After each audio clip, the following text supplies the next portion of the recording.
What if the insult that humiliated you is actually your greatest weapon? Think about it. A single phrase, spoken with just the right timing in front of the right people, can collapse your reputation like a house of cards. Your name turns into a punchline. The silence afterward, it echoes for years. But here is the twist.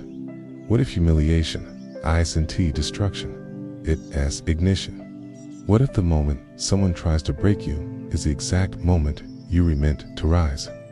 Because while most crumble under shame, a Machiavellian doesn't. He doesn't fear public attack. He hijacks it. He turns the room into a stage and the insult into a spotlight. The mocker walks away confused. The crowd walks away changed. And you walk away untouchable. Section 1. Why humiliation works so well. Humiliation isn't just about being laughed at. It's about being reframed. Publicly, swiftly, and brutally. 2. When someone humiliates you, they do 3 things at once. Control the narrative. They get to define who you are before you speak. Lower your status. They replace your dignity with pity or mockery. Test your response, because how you react sets your permanent position in the room. Most people fail this psychological test. They defend, they explain, they get emotional, but in doing so, they confirm everything their attacker hoped for. Machiavelli would say, never show the wound, not even a flinch, because the moment you look bothered, you give away the only thing that matters, power over perception. Section 2. Don't respond to the attack. Respond to the room. The person who insulted you, they don't matter. What matters is the audience, because in the age of image and impression, how the crowd perceives you is everything. That's why your real counterattack isn't verbal, it's visual, psychological, controlled. Step 1. Stillness. When they expect a reaction, give them unsettling calm. Hold your posture. Maintain eye contact. Let your silence stretch. This disorients everyone watching. Expect panic, defensiveness, emotional chaos. But when you give them none of that, you become unreadable. And unreadable is dangerous. Step 2. Reframe. Instead of defending yourself, redirect the spotlight to the attacker's desperation. Try, it's telling how badly you needed that moment. Or, that's a lot of noise for so little impact. You're not arguing. You're dissecting, revealing the insecurity behind the insult. In the crowd, they'll feel the shift. Section 3. Own the flaw before they can reuse it if their jab hits something real. A flaw, a mistake, a failure. You don't dodge. You claim it, but you do it on your terms. Say, yeah, I failed. Still here, still climbing. Or, they've tried that before. Says more about them than me. The point is to strip the insult of its sting. When you voice your own flaws without shame, you take away the attacker's power to weaponize them again. Machiavellians polish their scars until they shine. Section 4. Redefining strength. Not strong, but unbreakable. You don't want to look strong. That invites competition. You want to look unshakable. That creates doubt, intimidation. Pause. Because in social power games, perception of invincibility matters more than actual strength. If people believe you can be humiliated because you simply refuse to acknowledge the rules that allow it, they'll stop trying. And if they do try again, you won't just survive it, you'll own the moment, flip the energy, and walk away with their credibility in your hands. Section 5. The power of reversal humiliation only sticks when you play the part they wrote for you. So change the script.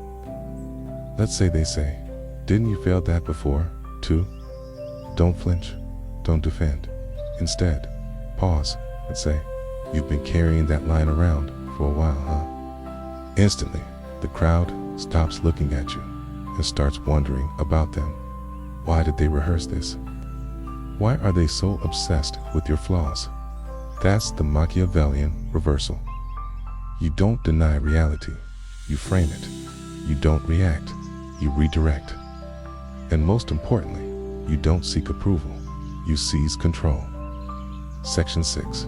Humiliation as a mirror, not a wound. When someone tries to humiliate you, they reveal more about themselves than they do about you, but only if you let their words ricochet instead of absorb. If someone accuses you of arrogance mid-conversation, instead of defending, say, "Interesting how much that bothered you." This instantly flips the spotlight. Sadly, you're not the arrogant one. They're the insecure one. You've made their jab look like a confession. This is the core of psychological judo.